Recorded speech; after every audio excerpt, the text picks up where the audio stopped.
y'all, welcome back to my channel. Today I'm going to talk about some tips to stay organized and how to get organized. I don't have an intro right now because I have to do a new one, so I'm just gonna roll right on into it. All right, so the first thing you should do is ask yourself, why aren't you organized? Is it because you don't have enough time, or is it because you don't have the resources? And resources, I mean by the supplies to get organized, or do you not have the knowledge or the capabilities to actually know how to even start being more organized and getting to that point? So analyze your resources and see if you even have enough time. So really get down to the root cause of why you aren't organized. All right, so my first tip would be is to take it room by room and step by step within that room. Because being organized is not like a marathon, it's like a journey. It takes time, it's not gonna necessarily happen overnight. So even if it's not necessarily getting your living space organized, it's just your life in general, you still need to take it step by step and room by room.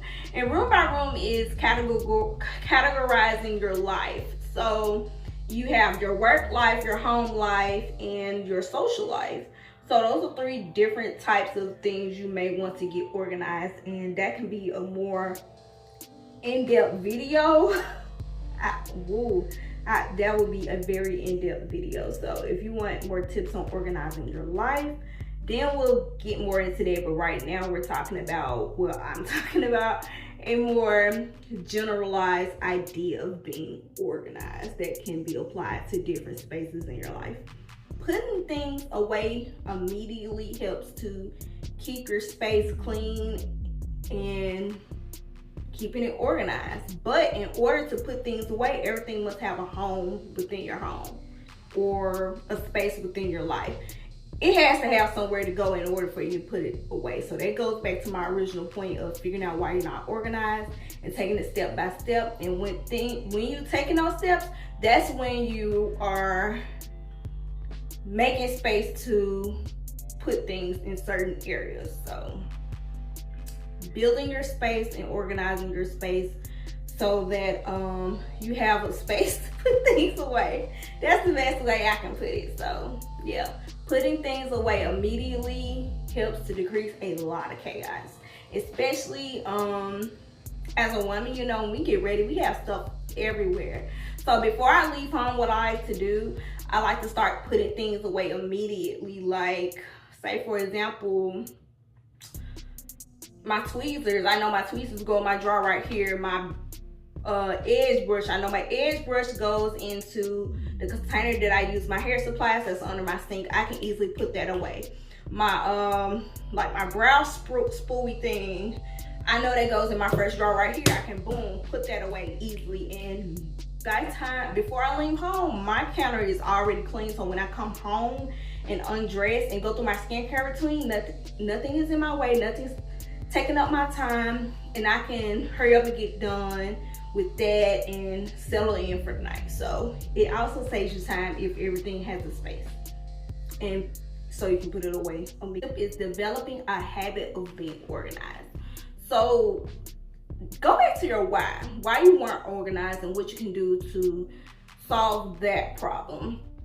And with that, you can develop a daily healthy habit in order to stay organized. So yeah, that's pretty much it with that point. Developing a habit and sticking to it. And if you do get off track, go back and analyze, okay, how did I get off track? How can I get back on track? Because it's very easy to get off track when you're not accustomed to being organized. So developing habits is very, very important. Okay?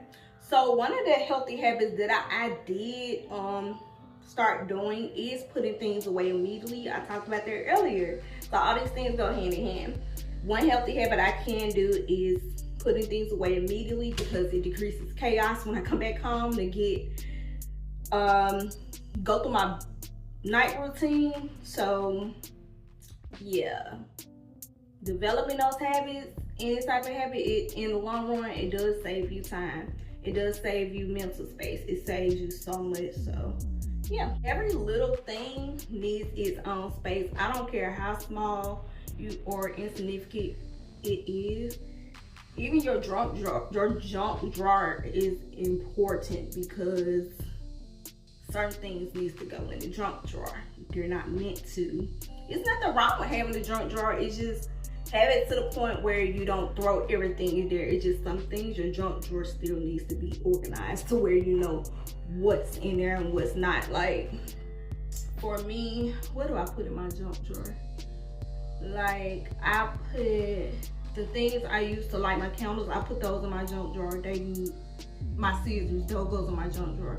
I know where those things are supposed to be at all times, and it decreases clutter on my countertops in my living room, well, in my kitchen area, so that helps a lot. Creating a space for every little thing, yes, do that. It's gonna save you in the long run, I promise. And if you can't find a space for it, you have to then ask yourself, do I really need this? You might want to just throw it away, especially if it's something you don't really use. If you can't find a space for it, you might want to get rid of it. But if it's something like really important, I would suggest moving some things out of the way or throwing away some things you don't need to make space for it. But that can go so many different ways because everybody have different lifestyles. So, but for me, if it's something I can't find a space for, I create a space. Like I'll get an extra organizing bin or something of that nature, or I reorganize things. If it's something important that I need, I'm just gonna reorganize and recalibrate my whole little system in the area that it's in, because it's something that I have to have. So there you go. It just definitely applies to your life. So when it comes to organizing, you really have to sit down and think and put everything where it's supposed to be according to your life and how it fits for your life. So keep that in mind. What does organization looks like for my life? There you go. Next tip, take inventory and get rid of stuff. So for me, like for example, when I'm spring cleaning, I do pre-spring cleaning. My pre-spring cleaning is usually towards the end of February, mid to late February. That's when I'm doing my pre-spring cleaning. My pre-spring cleaning is where I'm taking inventory of what I'm gonna get rid of during spring cleaning and what I need to get reorganized for spring cleaning. So during that time, my pre-spring cleaning is basically taking inventory. It depends on if I have a lot of stuff to get rid of, I'll go ahead and get rid of it then. So when it's time for the spring cleaning to actually come out, I can actually spring clean. I don't have to reorganize or anything. So for me, pre-spring cleaning could look different, but I always do it.